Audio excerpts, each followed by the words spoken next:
Dans ce troisième volet, on va s'intéresser à cette zone-là.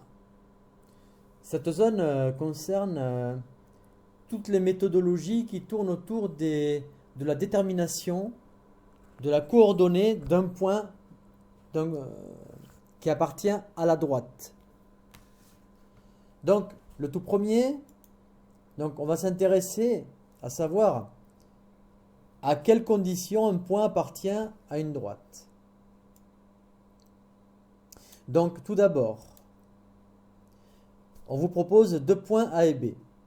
Donc, on vous donne leurs coordonnées, est-ce qu'ils appartiennent à la droite de cette équation. Donc, ici, je fais d'abord un premier graphique. Pour placer les points, je construis la droite. Donc, visuellement, on voit bien que le point B, il a l'air, je dis bien, il a l'air sur la droite, et le point A n'y est pas. Alors, on va vérifier si le point B y appartient ou non, parce que il y a des cas où vous ne pourrez pas distinguer si visuellement s'il y est ou s'il n'y est pas. Donc le calcul pour la vérification est obligatoire. Donc là, par exemple, je vais vérifier pour le point A. Donc, ici, dans la formule, si je rentre l'abscisse 0 dans x, que je fais le calcul 5 fois 0 plus 2, j'obtiens 2.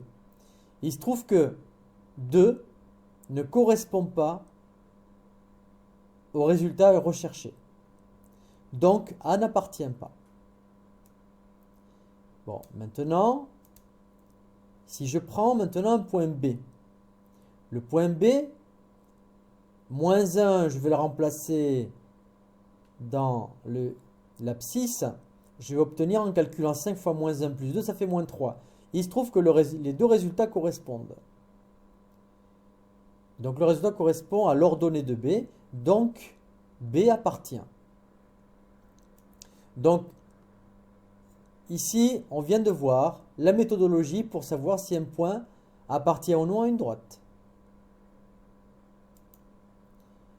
Bon, maintenant, on peut demander de chercher les coordonnées d'une intersection. Alors une intersection, visuellement, on vous donne deux équations de droite.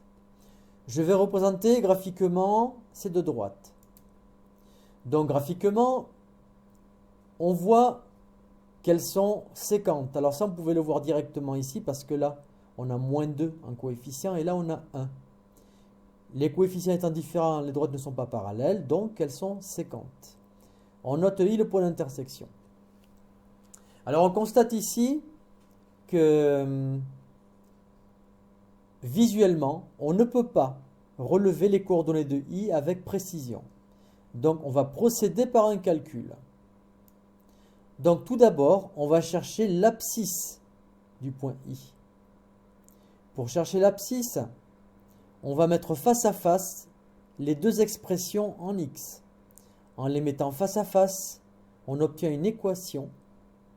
J'amène les X à gauche, les chiffres à droite comme on a toujours appris, je résous l'équation. Le chiffre trouvé, 4 tiers qui fait à peu près 1,3, correspond à la valeur exacte de l'abscisse de I. Pour trouver l'ordonnée, il me suffit de remplacer X ou de lui, vous choisissez lequel vous voulez, par 4 tiers. Et vous aurez l'ordonnée, parce que l'image de 4 tiers par calcul, vous aurez cette ordonnée, qui est la même par les deux droites. Quand on tape sur la rouge ou sur la verte, on est sur le même point. Bon, du coup, je choisis la deuxième parce qu'elle est plus simple. Donc ici, x moins 3, c'est 4 tiers moins 3, ça fait moins 5 tiers, qui fait à peu près moins 1,6. On peut constater que effectivement, on est bien dans les clous. Donc, je conclus en affichant les coordonnées du point d'intersection.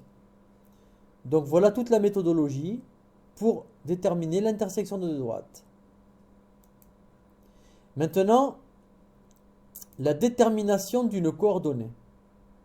Ça veut dire que pour un point qui appartient à une droite, on va vous donner ou son abscisse ou son ordonnée et il faudra déterminer l'autre coordonnée manquante. Alors on a deux situations. Ou bien on vous donne une coordonnée et il faut déterminer l'autre, ou bien on va vous demander de déterminer l'intersection de la droite avec les axes du repère. Ce qui revient à la même chose, on va le voir. Alors les coordonnées manquantes, par exemple, admettons qu'il manque l'abscisse. Admettons j'ai une droite, on vous dit qu'on a un point A d'abscisse 4. Si je connais son abscisse, c'est que je connais son x. Donc du coup, je vais remplacer x par 4. Donc y égale 7 fois 4 moins 1 qui fait 27. Et donc on a le point en entier. Alors maintenant, si c'est l'ordonnée qui manque, cette fois-ci, c'est son y qui va manquer. Cette fois, donc, on va remplacer cette fois 5 dans le y. Et là, voilà, ici le 5 tout à l'heure, le 4, on l'a mis là-dedans. Là, le 5, on va le mettre ici. Et ça nous amène à une équation.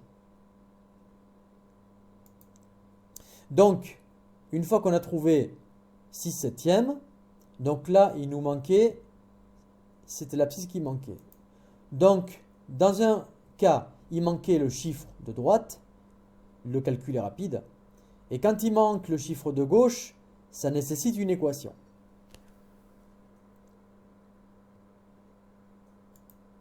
Pour finir, l'intersection avec les axes. Donc là, par exemple, j'ai une droite. Une droite, donc elle coupe les axes du repère. Donc là, les axes du repère, elle les coupe en ces points-là. Là, ici, on note le point B. Ici, on note le point A. Alors, ce que j'ai oublié de noter, c'est l'équation de la droite qui est 7x moins 3. J'ai oublié de le noter. Il fallait déterminer l'intersection de y égale 7x moins 3 avec les axes. Donc, du coup, ici, je fais ce calcul, cette fois 0 moins 3 égale moins 3, et j'obtiens l'ordonnée de mon point A qui était visible. Bon, maintenant pour le point B, là on connaissait l'abscisse qui valait 0. Le point B, ce qu'on connaît, c'est son Y. Donc c'est comme les coordonnées manquantes, cette fois-ci pour le B, eh bien on connaît son Y. Donc comme l'équation c'est Y égale 7x moins 3, eh bien je remplace Y par 0. Et après, je résous l'équation. Et du coup, la valeur de B, donc 3 septièmes, ça correspond bien à peu près à ce qu'on voit visuellement. Donc, les intersections de la droite Y égale 7x moins 3. Alors, pardonnez-moi d'avoir oublié de mettre cette équation. Y égale, j'aurais dû la mettre ici devant. Donc, avec l'ordonnée, c'est A de 0,3, on connaît. S'il appartient à l'ordonnée, l'abscisse est 0. Et s'il appartient à l'abscisse, c'est l'ordonnée qui vaut 0.